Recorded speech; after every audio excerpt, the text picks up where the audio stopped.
I've been that guy. While you was at home doing this, I was in the club making moves.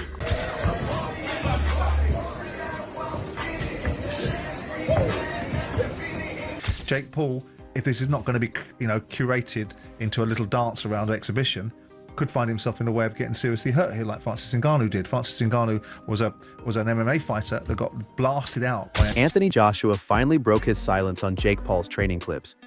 And you can hear the politeness dripping like tea in a British mansion. Yeah, he looks sharp, he looks fast. Translation? Boxer. They said, fight someone your size. They said, fight a world champion. We looked at a long list of supposed fighters for me to fight. The world. Make no mistake, this is the biggest fight of my career. I'm walking into the lion's den. I'm doing something that no one else has ever done before. I, Jake Joseph Paul, will knock out, defeat, and embarrass Anthony Joshua Friday, December 19th, live on Netflix. My voice cracked, I'm still going through puberty. The biggest fight of 2025, USA versus UK. He's got the belts, the size, the history, but I have the balls. Be careful what you wish for. Jake versus Joshua, Judgment Day. He has a 90% knockout ratio. AJ sees the homework, but he's still bringing the test nobody passes. And that reaction sparked the ugliest question in boxing right now. Who on earth sanctioned this fight? Commentators are calling it a dangerous science experiment, like somebody handed Jake Paul a parachute that may or may not open. Purists are screaming that this ruins the credibility of the sport, but Jake's sitting there with a 12-1 record, chest puffed like, remember? Anthony Joshua should not get in the way of Fury and Joshua, really, in my view. It's an absolute joke. It shouldn't be sanctioned. I really don't believe it should be sanctioned. I have a sneaking suspicion that it would be a very big fight. But the biggest thing is us rubbernecking to actually see if they do get to the point where they step in the ring together. Because Jake Paul's an area level fighter, a British area level fighter, and Anthony Joshua is still a killer and a live heavyweight. That should not be sanctioned anywhere in the world, in my view. It's dangerous, mate. Very dangerous. It brings the sport into disrepute. The people that are talking about organising that, they should have a real hard look at themselves. But even Eddie Hearn's kind of teasing he doesn't like it, but you can see the glimpse No, man. of dollars. There's no price. There is no price. There shouldn't be. There's absolutely no price Agree with on you. the planet in order to... When you said I was good for boxing, Anthony, now that the stakes are skyscraper high, every old compliment just sounds like foreshadowing in a horror movie. The common prediction is savage. Joshua by KO inside 2 or 3 rounds. And if AJ breathes heavy, Jake might wake up in 2028 asking who the president is. Joshua brought pure professionalism to the press conference, talking weight, conditioning, and discipline. This might be a step too far. Now, when I say it, I'm also, I try to be responsible. I've been in this game 50 years, so I know where not to step, where you could twist an ankle, or worse, you could break a leg or fall down. When I say that with the understanding too that Joshua's coming off being knocked out. Joshua hasn't fought for a year, right? But it's about a year. And there's some ghost in his attic. There are. I mean, I don't know. I don't know if he's gotten rid of some of them, but I know that in the position of a fighter coming where he's coming from, there are ghosts in your attic. I don't know if those ghosts are still taking up space. I don't know if maybe there could be no better exorcism for those ghosts than fighting a Jake Paul. That might be just the exorcism you need to clear out the attic. I don't know. That's the problem. We don't know. That's the mystery part of this. That's what makes it so, it makes it 2 things at once. Intriguing. While Jake chopped himself down to cruiserweight DNA, but plans to balloon back to 215, 225 on fight night like a human protein shake. Meanwhile, Jake's talking like a superhero at the final movie monologue. If I lose, I still win. If I win, I rewrite history. Bro, if you get knocked down by AJ, it's not character development. It's a medical emergency. Queensberry Rules, 8 rounds, 10 ounces gloves. Has been beaten 3 times.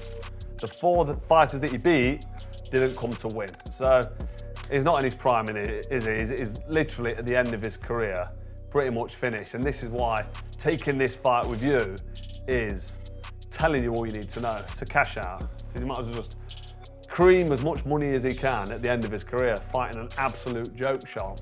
In clown world, when I beat Anthony Joshua, he says, every doubt disappears. Come on.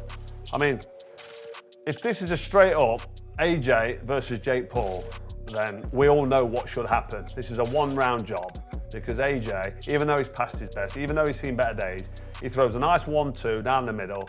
He's got a nice bit of distance, and fake Paul can't fight. He just can't. I don't care what anybody tells me.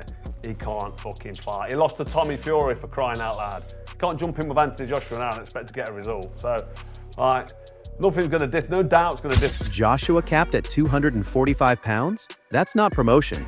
That's a recipe card for a crime scene. Teddy Atlas is out here forecasting psychological horror.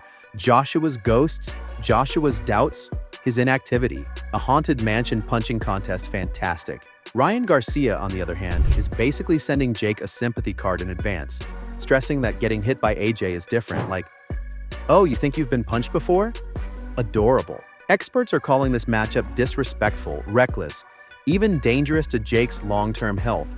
And the size mismatch looks like someone booked a movie fight between a gladiator and a college wrestler who took a summer boxing class. Eddie Hearn, he's eating popcorn, promising a 4-round obliteration. Really? Yeah, why do you look surprised when I don't. I'm not disagreeing with you. I'm just saying. Come on, bro. You're fighting like one of the best heavyweight fighters in the world against a YouTuber. Like, come on.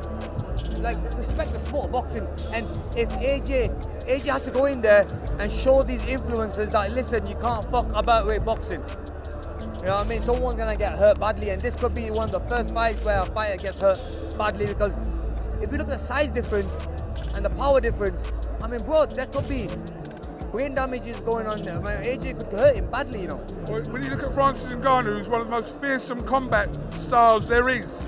I know it's MMA, but we saw what AJ did to Ngannou. So, and that's why you don't look. You can't be surprised if AJ's going to do the same to. And already fantasy booking AJ versus Tyson Fury. Like, this fight is just an oil change before a championship road trip. So share this wild heavyweight fever dream, drop a comment, and hit like, because this story is getting darker, funnier, and way more dangerous every single day. Anthony Joshua finally reacted to Jake Paul's viral training footage, and he said it in the same tone a lion uses to compliment a house cat: looks sharp, looks fast, looks disciplined, which is the politest possible way of saying cute, but I'm still going to end your dreams. And that's where this whole circus becomes dangerous, because the boxing community is looking at this matchup like a surgeon watching 2 drunks holding power tools. Why is this sanctioned? Commentators are calling it irresponsible, reckless, credibility destroying, and somewhere in the distance you can hear 1,000 retired heavyweights screaming, pounds potentially. Are you confident it'll happen? I wasn't confident when I first heard about it. It sounds like one of those fairy tale fights that people talk about but don't actually get over the line. I heard this 3-4 months ago. I just dismissed it. I heard it a week ago. I went along with it, but deep down I thought this isn't going to happen. And today it's been made official. Jake Paul is going to get in a ring in a boxing match, boxing gloves, to mix it with one of the most dangerous heavyweights on the planet. Someone who is Olympic gold medalist, won the heavyweight championship twice. Although he lost his last fight against a very good Daniel Dubois, he's a top 10 heavyweight on the planet versus internet sensation, someone who's a latecomer to boxing and has boxed at a very moderate level. I'm talking domestic level, and he lost to Tommy Fury, for instance. And Tommy Fury, who he lost to, versus Anthony Joshua, they're 2 completely different sports. So I commend Jake Paul for putting himself in harm's way, because boxing is a dangerous game. People have died in the ring. People have been seriously injured, maimed. And he believes in himself enough to do it on a massive scale, because it's not about the money. He's got enough money. This is him wanting to push the boundaries of reality. He's manifested an amazing life for himself. He's a superstar, and I think he wants to try and do the unthinkable. He wants to. It's an insane challenge he's put himself up for, but you've got to give him credit. You say an insane challenge. You've described it before as Jake Paul being a cat versus Anthony Joshua's lion. Yeah. I mean, they're not equally matched on any sense, are they? There's not one element of their boxing skill set that Jake Paul can come 15-20% in regards to Anthony Joshua. He's a completely different specimen. Look, you'll see what it looks like when they stand next to each other. And Anthony Joshua, he's not a bodybuilder. He's a prime athlete. He's someone who's dedicated his life to this. He lives it. He doesn't drink, doesn't smoke. He's a real clean athlete who is going to inflict some horrendous damage to Jake Paul. And I hope we've got a referee in there who's quite compassionate, because if Jake Paul is left, up against the ropes with Anthony Joshua. This is not what we fought for. Jake Paul used to be a fun little conversation about influencer boxing, cute pay-per-views, goofy beefs, but the stakes mutated. Joshua once called him good for boxing, back when Jake was punching TikTok stars and former NBA memories. Now Jake is 12-1, AJ is 28-4, and suddenly that compliment hits like a threat letter. He's here to do his job. I could sit up here, as I said, and try and address all the things that Jake doesn't do good, but I'm fighting Jake that's going to do everything good on December 19th, so let me focus on that. He's a good person, does his thing, great team around him, puts in the work, and that's why he's sitting here now. Anyone out there in the world that works harder than the next person deserves to be a front runner, and he's a front runner in the boxing game right now. Respect. Jake, can I ask, it feels to me from afar, you're in a bit of a lose-lose here, because it seems like a lot of people want to see you get obliterated, right? A lot of people want to see you get your comeuppance. And if you do pull off the upset, or if this fight goes the distance, again, the whispers will start to come. People will discredit you. People will say, this, that, and the other about the fight. How do you balance that, and how do you deal with that? Man, I've already won at every single thing in life. I'm playing on house money. I've accomplished all my dreams, said everything I was gonna do, from becoming, the first influencer to become an actor on Disney, to becoming the biggest YouTuber in the world, to rising to the top of boxing and having the largest viewed fight in the history of the sport. I've accomplished everything, so this is a win-win and another challenge for myself.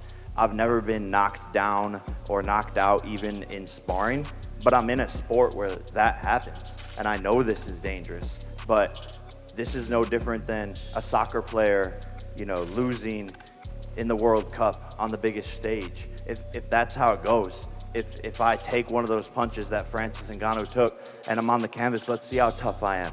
Let's see if I can get back up.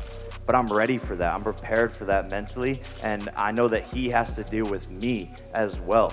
This is not as one-sided fight as people think, and I have power. I have the ability to put people to sleep, and so that's why I took this challenge. And I know it's crazy and all of that, but I'm excited.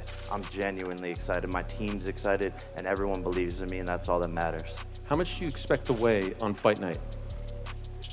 Man, I was cutting down for Gervonta, so it's been a little tough getting back up in some strength for this, but anywhere 215 to 225, we'll see. Okay, and I want to clear something up with you, AJ. I saw in the press release that it said that on weigh-in day, you can't weigh above 245, but post-weigh-ins, you can weigh whatever you want. There's no rehydration clause or anything like that. Is that accurate? Whatever it says, yeah, I think that's the case, but my focus, 111 kilograms is what I got to weigh in at, right? I do kilograms, not Yeah, pounds. I don't know, you stumped me on that one. What is 111? Should I look? Most analysts believe Joshua will end this quickly 2 rounds, maybe 3 if he's feeling generous. And they keep replaying AJ's highlight reel knockouts like a funeral slideshow for Jake's future self. Joshua's demeanor in the press conference was cold professionalism. No scripted energy. No clowning, just a heavyweight who knows exactly what destruction feels like and plans to deliver it again. Meanwhile, Jake shows up bragging about cutting weight and planning to rehydrate to 215, 225. Like weight class math is going to save him from heavyweight physics. Jake's talking like an anime protagonist. It's win-win. If I lose, I still win. If I get knocked down, I'll show toughness. Bro, there is no character development arc when you get punched by a 240-pound former unified world champion. Toughness is not a strategy. The Queensberry Rules set is fully professional. 8 3-minute rounds, 10 ounces gloves, and Joshua capped at 245 pounds. That's like setting rules for a fight between a chainsaw and a fruit blender. Sure, technically there are guidelines, but something in that room isn't walking away. Then the legendary Teddy Atlas enters the chat like a horror narrator. Not gonna lie, did not ever see this happening, like ever, ever, ever. So were you just as surprised when he agreed to do it as the world was? Yeah, I mean, I had to deal with obviously knowing that it might happen, and then the contract coming through signed by Jake Paul, and I sort of looked at it, I was like, oh my God, he's done it. So yeah, look, I have to give him credit. I do think he's crazy. I think he's got absolutely no chance. I think he's going to get smashed to pieces. Do you think Jake's crazy? Yeah, I mean totally. I mean, listen, for us, we received an offer that was massive money and a really easy fight. We were talking about fighting this week here in an 8-round fight. Now we're fighting in an 8-round fight for 40 times more money against Jake Paul. So I love the opportunity. Saying this might be a step too far for Jake, but also hinting at Joshua's ghosts in the attic self-doubt, inactivity, the knockout loss that creeps into his subconscious at 3 a.m. Joshua's reaction was polite but fatal. The sanctioning is controversial, the predictions are violent, the rules are professional, and the warnings are apocalyptic. This isn't influencer boxing anymore. This is heavyweight reality, and the world is about to watch a man try to punch through a legacy built on destruction. Like, share, and comment, because if Jake makes it past round 3, we might witness the biggest boxing plot twist